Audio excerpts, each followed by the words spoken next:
Newsmax TV's continuing coverage of America Votes 2016 rolls right along. J.D. Hayworth on the anchor desk, and it's important to pass along to you a couple of network projections. Both ABC News and CBS News project that Donald Trump has triumphed in the Mississippi Republican primary.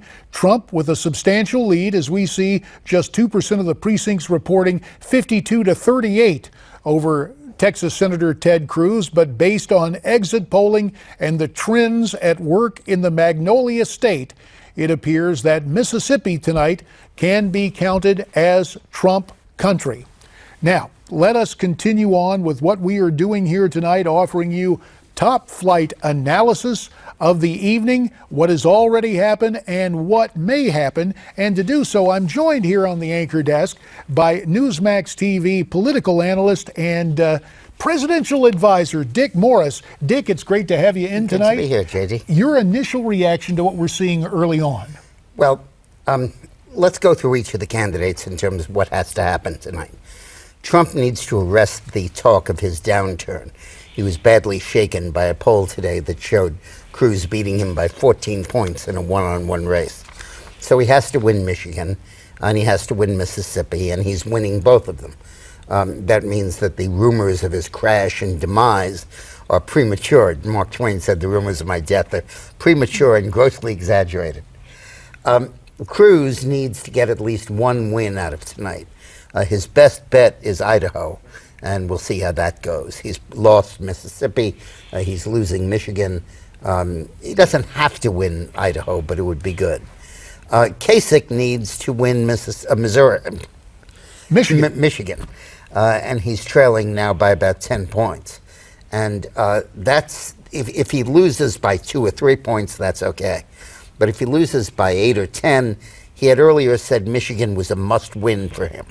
And for him to develop the credibility to prevail in the winner-take-all in Ohio, on which his whole candidacy rests, he has to do well in Michigan, because the argument against him will be he's a great governor, but he has no chance of being president. So that's his view. And Rubio needs to avoid finishing last. And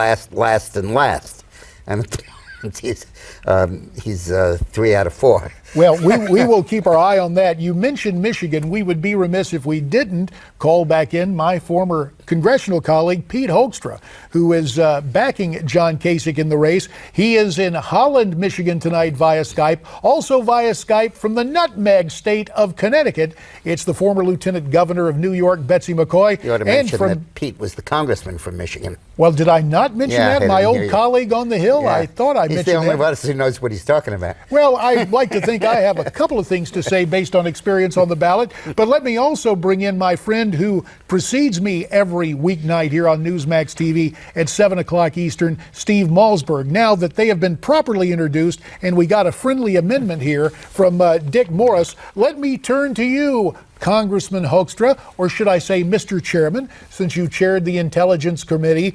Your intelligence on the ground, both in terms of polling for the Kasich campaign and what you're hearing from friends and neighbors. Do you expect John to close this gap of 8 to 10 points we're seeing early on tonight?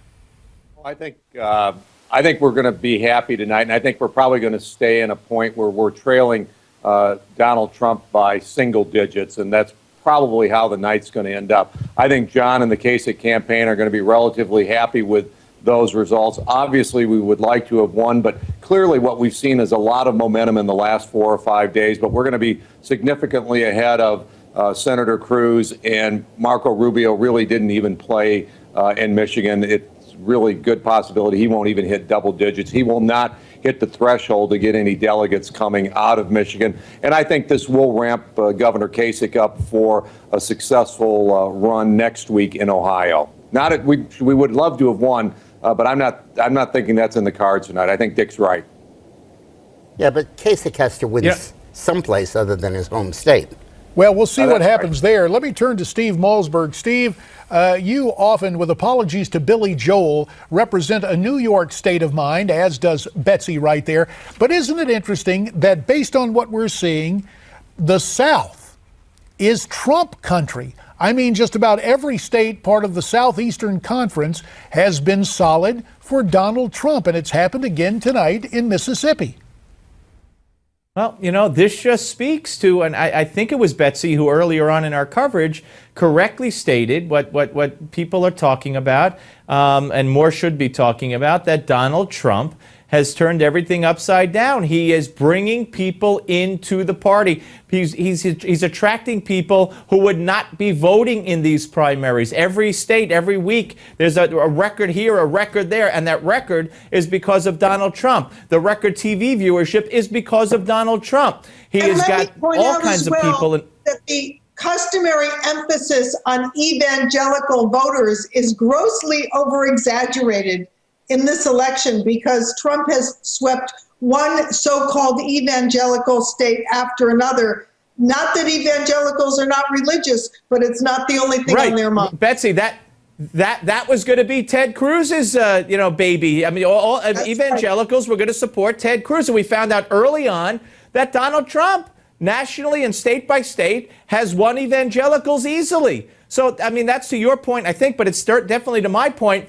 Republicans in the establishment had better realize that Donald Trump is going to be very difficult to stop. He probably will get enough delegates. If he doesn't, he's going to come up very, very, very short. And to deny him at that point will be a travesty for this party going forward. And if they think like David Brooks, who said, hey, it might pay to lose the presidency to save the party, then we lose the country for 50 years, and I predict we never get it back because the Supreme Court will be gone. Let me turn to Dick Morris about all this. Dick, you may recall former Arkansas Governor Mike Huckabee joined us a while back, and he was offering the rationale for evangelicals, for born-again Christians to embrace the Trump campaign. And it wasn't so much shared values, but Donald Trump's decisiveness, as I recall what Governor Huckabee had to say. I think that's true. And I think in Mississippi, in the Republican primary, you have a very strong blue-collar base that used to be segregationist and now is allegedly not. And I think you're seeing some of that now. But let me give you a radical interpretation of tonight. I don't care what Donald Trump does. I don't care what Ted Cruz does. And I don't really care what John Kasich does.